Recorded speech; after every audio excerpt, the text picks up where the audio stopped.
ಕಾರವಾರ ನಗರದ ಹನುಮಾನ್ ಕಡಲ ತೀರದ ಬಳಿ ರಾಷ್ಟ್ರೀಯ ಹೆದ್ದಾರಿಗೆ ಹೊಂದಿಕೊಂಡಿರುವ ಸಾಗರ ಮತ್ಸ್ಯಾಲಯ ಒಂದು ಕಾಲದಲ್ಲಿ ಜನಪ್ರಿಯ ಪ್ರವಾಸಿ ತಾಣವಾಗಿತ್ತು. ಈಗ ಅದು ಪಾಳು ಬಿದ್ದು ಅಕ್ರಮ ಚಟುವಟಿಕೆಗಳಿಗೆ ತಾಣವಾಗಿರುವುದರಿಂದ ಸ್ಥಳೀಯರಲ್ಲಿ ಆಕ್ರೋಶ ವ್ಯಕ್ತವಾಗಿದೆ. ಮತ್ಸ್ಯಾಲಯದ ಕಟ್ಟಡದ ಒಳಗೆ ಹಾಗೂ ಹೊರಗೆ ತ್ಯಾಜ್ಯ ರಾಶಿಗಳು ರಾರಾಜಿಸುತ್ತಿದ್ದು, ಸುತ್ತಲೂ ಗಿಡಗಂಟಿಗಳು ಬೆಳೆದು ಕಟ್ಟಡವೇ ಕಾಣದಂತಾಗಿದೆ. ಒಡೆದ ಕಿಟಕಿಗಳ ಗಾಜುಗಳು, ತುಕ್ಕು ಹಿಡಿದ ವಸ್ತುಗಳು ಮತ್ತು ಬಿಯರ್ ಬಾಟಲ್, ಸಿಗರೆಟ್ ಪ್ಯಾಕ್ಗಳ ಸಂಖ್ಯೆಯಲ್ಲಿ ಈ ಸ್ಥಳದ ದುಸ್ಥಿತಿಯನ್ನೇ ಒತ್ತಿ ಹೇಳ್ತಿದೆ. ಸ್ಥಳೀಯರ ಪ್ರಕಾರ ಈ ಕಟ್ಟಡದಲ್ಲಿ ರಾತ್ರಿ ವೇಳೆ ಅನೈತಿಕ ಚಟುವಟಿಕೆಗಳು ನಡೆಯುತ್ತಿವೆ. ಜೊತೆಗೆ ಕೆಲವು ಅಮೂಲ್ಯ ವಸ್ತುಗಳನ್ನ ದೋಚಲಾಗಿದೆ ಎಂಬ ಆರೋಪವೂ ಕೇಳಿ ಬರ್ತಿದೆ. ಹತ್ತಿರದ ಅಂಗಡಿಗಳಿಂದ ಸಿಗರೇಟು ಖರೀದಿಸಿ ಈ ಕಟ್ಟಡದೊಳಗೆ ಹೋಗಿ ಧೂಮಪಾನ ಮಾಡುವ ಧೂಮಪಾನಿಗಳು ಕೂಡ ದಿನೇ ದಿನೇ ಹೆಚ್ಚಾಗ್ತಿದ್ದಾರೆ. ಪ್ರವಾಸಿಗರಿಗೆ ಕಡಲ ಜೀವಿಗಳ ಅಪರೂಪದ ನೋಟ ಒದಗಿಸುತ್ತಿದ್ದ ಸಾಗರ ಮತ್ಸ್ಯಾಲಯವನ್ನ ಸಿಆರ್ಝೆಡ್ ನಿಯಮ ಉಲ್ಲಂಘನೆಯ ಹಿನ್ನೆಲೆಯಲ್ಲಿ ಸುಮಾರು 8 ವರ್ಷಗಳ ಹಿಂದೆ ಮುಚ್ಚಲಾಗಿತ್ತು. ಬಳಿಕ ಅಲ್ಲಿ ಇದ್ದ ಅಕ್ವೇರಿಯಂಗಳನ್ನ ಜಿಲ್ಲಾ ಉಪ ಪ್ರಾದೇಶಿಕ ವಿಜ್ಞಾನ ಕೇಂದ್ರಕ್ಕೆ ಸ್ಥಳಾಂತರಿಸಲಾಯಿತು. ಆದರೆ ಈಗ ಈ ಐತಿಹಾಸಿಕ, ವೈಜ್ಞಾನಿಕ ಹಾಗೂ ಪ್ರವಾಸಿ ತಾಣವಾಗಿದ್ದ ಮತ್ಸ್ಯಾಲಯ ಕಟ್ಟಡ ಶಿಥಿಲಾವಸ್ಥೆ ತಲುಪಿದ್ದು, ಸಂಬಂಧಿತ ಇಲಾಖೆಯ ನಿರ್ಲಕ್ಷ್ಯದಿಂದಾಗಿ ಕುಡುಕರ ತಾಣವಾಗಿ ಮಾರ್ಪಟ್ಟಿದೆ. ಈ ಬಗ್ಗೆ ಮಾತನಾಡಿದ ಕೆಲ ನಾಗರಿಕರು, ಇದು ಸರ್ಕಾರದ ದೊಡ್ಡ ನಿರ್ಲಕ್ಷ್ಯದ ಪರಿಣಾಮ. ಇದನ್ನ ಹಾಗೆ ಬಿಡಬಾರದು. ಈ ಕಟ್ಟಡವನ್ನ ಪುನರ್ ಅಭಿವೃದ್ಧಿಪಡಿಸಿ ಪ್ರವಾಸೋದ್ಯಮ ಅಭಿವೃದ್ಧಿಗೆ ಬಳಸಬೇಕೆಂದು ನಾವು ಅಪೇಕ್ಷಿಸುತ್ತೇವೆ ಎಂದು ಒತ್ತಾಯಿಸಿದರು. ಅಂಕೋಲ ತಾಲೂಕಿನ ಬಿಳಿಹೊಯ್ಗೆಯ ಮೀನುಗಾರ ಸಮುದಾಯದವರು ದೂರದ ಮಲ್ಪೆ, ಮಂಗಳೂರು, ಗೋವಾ ಹಾಗೂ ಇನ್ನಿತರ ಪ್ರದೇಶಗಳಿಗೆ ಪ್ರತಿ ವರ್ಷದಂತೆ ಈ ಬಾರಿಯೂ ಮೀನುಗಾರಿಕೆಗೆ ತೆರಳುವ ನಿಮಿತ್ತ ಈ ವರ್ಷದ ಮೀನುಗಾರಿಕೆ ಹೆಚ್ಚಿನ ಸುರಕ್ಷತೆಯೊಂದಿಗೆ ಲಾಭದಾಯಕವಾಗಿರಲಿ ಎಂದು ಸ್ಥಳೀಯ ದೇವರಿಗೆ ವಿಶೇಷ ಪೂಜೆ ಸಲ್ಲಿಸಿ ಪ್ರಾರ್ಥಿಸಿದರು. ಜಟಕ ಮಹಾದೇವಿ ನಾಗದೇವತಾ ಪ್ರಸನ್ನ ದೇವಾಲಯದಲ್ಲಿ ಸತ್ಯನಾರಾಯಣ ಪೂಜೆಯನ್ನು ವಿಜೃಂಭಣೆಯಿಂದ ನೆರವೇರಿಸಿದರು. ಶ್ರೀ ಸತ್ಯನಾರಾಯಣ ಪೂಜೆಯ ಮಂಟಪದ ವ್ಯವಸ್ಥೆ ಮಾಡಿದ ಸತೀಶ್ ಬುದ್ಧಿವಂತ ಹರಿಕಾಂತ್, ಪ್ರಸಾದದ ವ್ಯವಸ್ಥೆ ಮಾಡಿದ ಗಜಾನನ್ ವಿಟ್ಟು ಹರಿಕಾಂತ್ ಮತ್ತು ವಿಶು ಸೋಮ ಹರಿಕಾಂತ್ ಅವರಿಗೆ ಗ್ರಾಮದ ಸಮಸ್ತ ಮೀನುಗಾರರು ವಂದನೆ ಸಲ್ಲಿಸಿದರು. ಈ ಶುಭ ಸಂದರ್ಭದಲ್ಲಿ ಕಾರ್ಯಕ್ರಮದ ಅಧ್ಯಕ್ಷತೆ ವಹಿಸಿದ್ದ ಸಂತೋಷ್ ಹರಿಕಾಂತ್, ಮಂಜುನಾಥ್ ಹರಿಕಾಂತ್ ಹಾಗೂ ಊರಿನ ಸಮಸ್ತ ಹರಿಕಾಂತ ಸಮಾಜದ ಬಾಂಧವರು, ಹಿರಿಯರು ಹಾಗೂ ದೇವಸ್ಥಾನದ ಮುಖ್ಯಸ್ಥರು ಉಪಸ್ಥಿತರಿದ್ದರು. ಕರಾವಳಿ ಮುಂಜಾವು ಡಿಜಿಟಲ್ ನ್ಯೂಸ್, ಸುಭಾಷ್ ಕಾರೆಬೈಲ್, ಅಂಕೋಲ.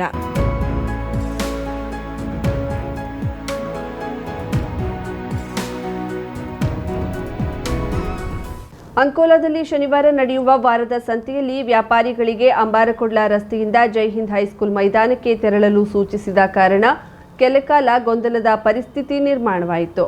ಪ್ರತಿವಾರ ರಥಬೀದಿಯಲ್ಲಿ ನಡೆಯುವ ಸಂತೆಪೇಟೆ ಶ್ರಾವಣ ಮಾಸದ ನಿಮಿತ್ತ ಅಂಬಾರಕೊಡ್ಲ ರಸ್ತೆಗೆ ಸ್ಥಳಾಂತರಗೊಂಡಿತ್ತು. ಆದರೆ ಈ ವಾರ ಸಂತೆಪೇಟೆ ಎಲ್ಲಿ ನಡೆಯುತ್ತದೆ ಎನ್ನುವುದು ಶುಕ್ರವಾರ ರಾತ್ರಿಯವರೆಗೂ ನಿರ್ಧಾರವಾಗಿರಲಿಲ್ಲ.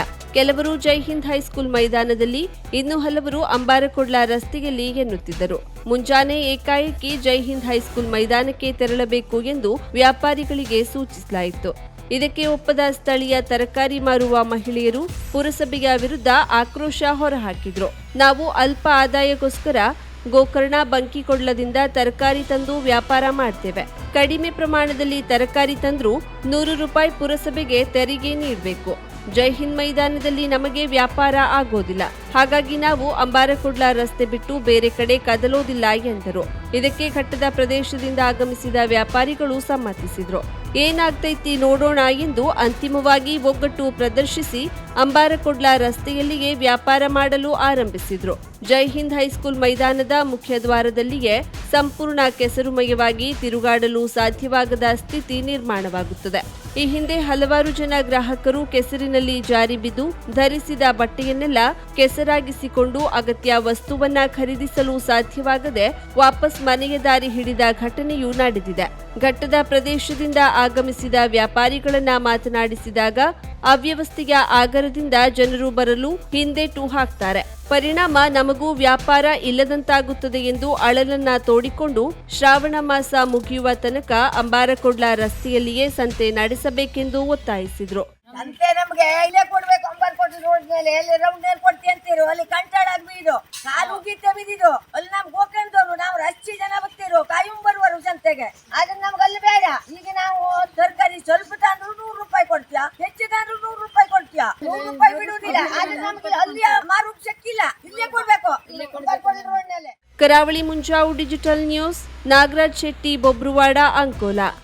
ನಿತ್ಯ ಸಾವಿರಾರು ವಾಹನಗಳು ಸಂಚರಿಸುವ ಹಳಿಯಾಳ ದಾಂಡೇಲಿ ರಸ್ತೆ ಅಲ್ಲಲ್ಲಿ ಹೊಂಡಮಯವಾಗಿದ್ದು ಸಂಚಾರಕ್ಕೆ ಸಾಧ್ಯವಾಗದಷ್ಟು ದುರಾವಸ್ಥೆ ನಿರ್ಮಾಣವಾಗಿದೆ. ದಾಂಡೇಲಿಯಿಂದ ಹಳಿಯಾಳಕ್ಕೆ ಹಾಗೂ ಧಾರವಾಡಕ್ಕೆ ಪ್ರತಿನಿತ್ಯ ಸಾವಿರಾರು ಜನ ಸಂಚರಿಸುತ್ತಾರೆ. ನೂರಾರು ವಾಹನಗಳು ಓಡಾಡುತ್ತವೆ. ಶಾಲೆ, ಕಾಲೇಜು, ಉದ್ಯೋಗ, ವ್ಯವಹಾರ ಸೇರಿದಂತೆ ಪ್ರತಿನಿತ್ಯ ಈ ರಸ್ತೆಯ ಮೇಲೆ ಸಂಚಾರ ಇದ್ದದೆ.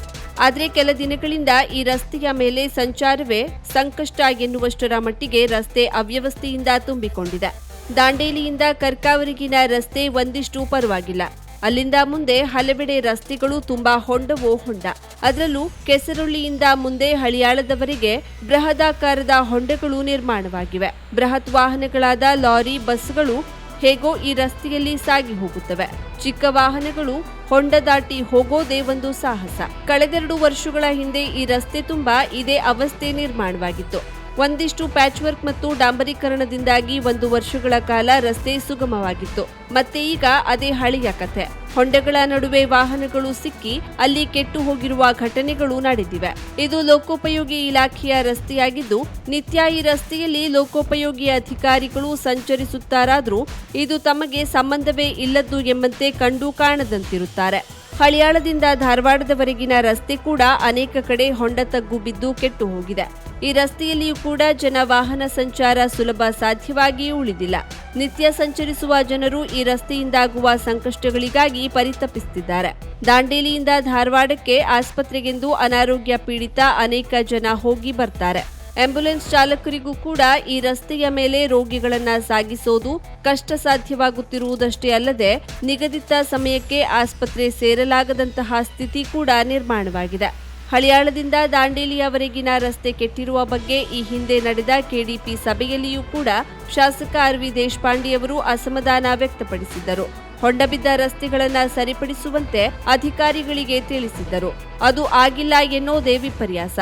50,000ಕ್ಕೂ ಅಧಿಕ ಸಬ್ಸ್ಕ್ರೈಬರ್ಸ್, 1.68 ಕೋಟಿಗೂ ಮೀರಿದ ವ್ಯೂಸ್. ಸುದ್ದಿಯೊಂದು 10 ಲಕ್ಷಕ್ಕೂ ಹೆಚ್ಚು ವ್ಯೂಸ್ ಕಂಡ ಹೆಗ್ಗಳಿಕೆ. ವಸ್ತುನಿಷ್ಠ ಮತ್ತು ಖಾತ್ರಿಯಾದ ವರದಿಗಾರಿಕೆ. ಉತ್ತರ ಕನ್ನಡದ ಅತಿ ಹೆಚ್ಚು ಸಬ್ಸ್ಕ್ರೈಬರ್ ಹೊಂದಿರುವ ಯೂಟ್ಯೂಬ್ ಚಾನೆಲ್ ಕರಾವಳಿ ಮುಂಜಾವು ಡಿಜಿಟಲ್ ವೀಕ್ಷಕರಿಗೆ ಧನ್ಯವಾದ. ಇನ್ಮುಂದೆ ಸುದ್ದಿಯೆಲ್ಲ ಮತ್ತಷ್ಟು ಸೊಗಸು. ನಿಮ್ಮಲ್ಲಿಯ ಸಭೆ, ಸಮಾರಂಭ, ಅಂಗಡಿ, ವ್ಯಾಪಾರ ಮಳಿಗೆಯ ಸಹಕಾರಿ ಸಂಸ್ಥೆಯ ಶುಭಾರಂಭದ ಕಾರ್ಯಕ್ರಮಗಳ ವಿಸ್ತೃತ ವಿಡಿಯೋ ಸುದ್ದಿ. ಸಂಪರ್ಕಿಸಿ ನಮ್ಮ ಕರಾವಳಿ ಮುಂಜಾವು ಡಿಜಿಟಲ್ ಪ್ರತಿನಿಧಿಗಳನ್ನ.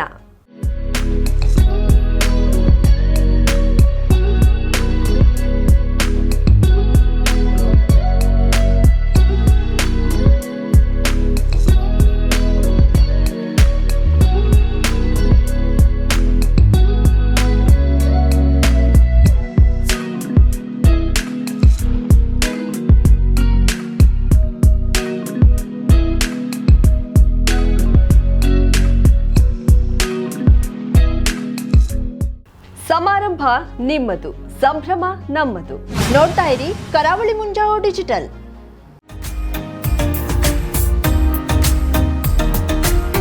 ಮಿಲನ್ ಎಂಟರ್ಪ್ರೈಸಸ್ ಬೃಹತ್ ಎಲೆಕ್ಟ್ರಾನಿಕ್ ಹಾಗೂ ಫರ್ನಿಚರ್ ಮಳಿಗೆ. ಉತ್ತರ ಕನ್ನಡ ಜಿಲ್ಲೆಯಲ್ಲೇ ಅತಿ ಹೆಚ್ಚು ಮಳಿಗೆಗಳನ್ನ ಹೊಂದಿರುವ, ಅತಿ ಹೆಚ್ಚು ಸಂತೃಪ್ತ ಗ್ರಾಹಕರನ್ನ ಹೊಂದಿರುವ ಮೂಲಕ ಹೆಗ್ಗಳಿಕೆಗೆ ಪಾತ್ರವಾಗಿರುವ ಏಕೈಕ ಸಂಸ್ಥೆ ಮಿಲನ್ ಎಂಟರ್ಪ್ರೈಸಸ್. ನಮ್ಮ ಮಳಿಗೆಗಳಲ್ಲಿ ಪ್ರಸಿದ್ಧ ಕಂಪನಿಗಳ electronic refrigerator, washing machine, LED TV, ಎಸಿಗಳು ಲಭ್ಯ. ಭಾರತದ ಕರಾವಳಿ ಹವಾಮಾನಕ್ಕೆ ಹೊಂದಿಕೊಳ್ಳುವ ನಂಬರ್ 1 ಬ್ರ್ಯಾಂಡ್ ಆದ ಗೋದ್ರೇಜ್ ಕಂಪನಿಯ ಕಪಾಟು, ಆಫೀಸ್ ಟೇಬಲ್, ಆಫೀಸ್ ಚೇರ್, ಬ್ಯಾಂಕ್ಗಳಿಗೆ ಹಾಗೂ ಚಿನ್ನದ ಅಂಗಡಿಗಳಿಗೆ ಬೇಕಾಗುವ ಸೇಫ್ ಲಾಕರ್ಗಳು ಅತಿ ಕಡಿಮೆ ಬೆಲೆಯಲ್ಲಿ ಲಭ್ಯವಿದೆ. Teak wood sofa set, wooden dining table ಹಾಗೂ ಗ್ರಾಹಕರಿಗೆ ಬೇಕಾಗುವ ಅಳತೆಯಲ್ಲಿ ನಿಮ್ಮ ಮನೆಗೆ ಹೊಂದಿಕೊಳ್ಳುವ ಹಾಗೆ ಫರ್ನಿಚರ್ ಗಳನ್ನ ಮಾಡಿಕೊಡಲಾಗುವುದು. ಕಸ್ಟಮೈಸ್ಡ್ ಕಿಚನ್, ವಾರ್ಡ್ರೋಬ್ ಗಳನ್ನ ಅತಿ ಹೆಚ್ಚು ವರ್ಷಗಳ ಕಾಲ ಬಾಳಿಕೆ ಬರುವ ಹಾಗೆ ವಾರಂಟಿಯೊಂದಿಗೆ ಮಾಡಿಕೊಡಲಾಗುವುದು. ನಮ್ಮಲ್ಲಿ ಡ್ಯೂರಾಫ್ಲೆಕ್ಸ್, ಗೋದ್ರೇಜ್ ಕಂಪನಿಯ memory foam mattress, orthopaedic mattress, spring ಮ್ಯಾಟ್ರೆಸ್ಗಳು ಕಡಿಮೆ ಬೆಲೆಯಲ್ಲಿ ಲಭ್ಯ. ವಿವಿಧ ಕಂಪನಿಗಳ ನವೀನ ಮಾದರಿಯ ಮಿಕ್ಸರ್, ಗ್ರೈಂಡರ್, ಫ್ಯಾನ್, ಕುಕ್ಕರ್, ತವಾ, ಫ್ಲಾಸ್ಕ್, ಮೈಕ್ರೋ ಓವೆನ್ಗಳು ಲಭ್ಯವಿದೆ. 0% ಬಡ್ಡಿಯೊಂದಿಗೆ ಸ್ಥಳದಲ್ಲಿಯೇ ಬಜಾಜ್ ಫೈನಾನ್ಸ್ ನಿಂದ ಸಾಲ ಸೌಲಭ್ಯವಿದೆ. ಮಿಲನ್ ಎಂಟರ್ಪ್ರೈಸಸ್ನಲ್ಲಿ ಖರೀದಿ ಮಾಡುವ ಗ್ರಾಹಕರಿಗೆ ಡಿಸ್ಕೌಂಟ್ ಮತ್ತು ಗಿಫ್ಟ್ ಜೊತೆಗೆ ಪ್ರತಿ 2,000 ರೂಪಾಯಿಗಳ ಖರೀದಿಗೆ ಒಂದು ಬಂಪರ್ ಲಕ್ಕಿ ಡ್ರಾ ಕೂಪನ್ ನೀಡಲಾಗುವುದು. ಈ ಲಕ್ಕಿ ಡ್ರಾನಲ್ಲಿ 7 ಲಕ್ಷದವರೆಗೆ ಬಹುಮಾನ ಗೆಲ್ಲುವ ಅವಕಾಶ ನಿಮ್ಮದಾಗಿರುತ್ತದೆ. ಲಕ್ಕಿ ಡ್ರಾದಲ್ಲಿ 1 ಕಾರ್, 2 ಬೈಕ್ ಮತ್ತು ರೆಫ್ರಿಜಿರೇಟರ್, ವಾಷಿಂಗ್ ಮಷಿನ್ ಸೇರಿದಂತೆ 30 ಲಕ್ಕಿ ಗ್ರಾಹಕರಿಗೆ ಬಹುಮಾನ ಗೆಲ್ಲುವ ಅವಕಾಶ. ಗ್ರಾಹಕರ ಸಂತೃಪ್ತಿಗೆ ನಮ್ಮ ಮೊದಲ ಆದ್ಯತೆ ಎನ್ನುವುದು ಮಿಲನ್ ಎಂಟರ್ಪ್ರೈಸಸ್ನ ವಾಕ್ಯ. ಉತ್ತರ ಕನ್ನಡ ಜಿಲ್ಲೆಯ ನಮ್ಮ ಶೋರೂಮ್ಗಳಾದ old Mahalakshmi super market, Mulla stop ಹತ್ತಿರ, ಕಾಜುಬಾಗ್ ಕಾರವಾರ, ಅಗ್ರಿಕಲ್ಚರ್ ಆಫೀಸ್ ಎದುರುಗಡೆ ಮಾಸ್ತಿಕಟ್ಟೆ ರೋಡ್ ಹೊನ್ನಾವರ, ಸೀಮಾ ಕಾಂಪ್ಲೆಕ್ಸ್ ಹತ್ತಿರ Moni Basti main road Bhatkal, Indian bank ಎದುರು CP Bazar road Sirsi, JS building JN road Dandeli, KS building Motikeri road Haliyal. ಇಲ್ಲಿಗೆ ತಪ್ಪದೇ ಭೇಟಿ ನೀಡಿ ಸಂತೃಪ್ತರಾಗಿ.